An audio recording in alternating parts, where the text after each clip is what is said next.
Banyak orang ngira kalau bahasa itu sekedar alat komunikasi. Tapi apa benar? Banyak orang ngira bahwasanya bahasa itu sekedar alat komunikasi untuk menyampaikan isi kepala kita, untuk menyampaikan apa yang kita maksud kepada orang lain. Tapi sebenarnya bahasa itu lebih dari itu. Para ahli linguistik menyebutkan bahwasanya bahasa adalah cermin dari pikiran, bahkan struktur dari cara kita berpikir itu sendiri. Noam Chomsky, salah satu tokoh linguistik besar, menulis bahwasanya bahasa bisa dianggap sebagai cermin pikiran atau articulation of thought. Artinya, kalau kita mempelajari bahasa, sebenarnya kita juga sedang mempelajari bagaimana pikiran manusia bekerja. Lalu muncul pertanyaan yang menarik. Kalau setiap bahasa itu berbeda, apakah itu berarti cara berpikir orang-orang yang berbicara bahasa tersebut juga berbeda? Benjamin Lee Whorf mengusulkan gagasan yang dikenal sebagai linguistic relativity atau hipotesis Sapir-Whorf.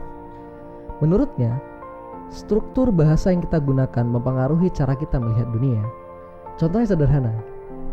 Kata rice dalam bahasa Inggris itu bisa berarti padi, beras, atau bahkan nasi. Tapi dalam bahasa Indonesia kita punya banyak kata yang lebih spesifik, semisal padi, gabah, beras, nasi. Dan bahkan dalam bahasa Jawa jumlah istilahnya lebih banyak lagi. Pari, gabah, beras, las, menir, gelepung, sego, upo, kara. Setiap kata menunjukkan tahap yang berbeda, dan itu mencerminkan betapa pentingnya nasi dalam kehidupan kita sehari-hari. Hal serupa juga terlihat dalam cara bahasa mengatur waktu. Dalam bahasa Inggris, kata kerja selalu terikat waktu, misal eat, ate, will eat. Sementara dalam bahasa Indonesia, cukup dengan kata makan. Mau sekarang, tadi, atau nanti, semuanya bisa kita pahami dengan konteks. Artinya, bahasa kita memberi ruang untuk fleksibilitas, tidak memaksa kita melihat waktu secara linear dan kaku. Budaya kita pun ikut tercermin dari bagaimana bahasa tadi. Bagi sebagian masyarakat barat, waktu identik dengan angka di jam. Tepat pukul berapa sesuatu dimulai atau selesai menjadi hal yang utama. Tapi dalam budaya kita, waktu lebih sering dipahami sebagai sebuah peristiwa sosial. Yang penting semua hadir, yang penting sudah siap, bukan sekedar sesuai dengan angka jamnya. Apakah ini berarti kita kurang disiplin? Bisa jadi sebagian orang melihatnya begitu.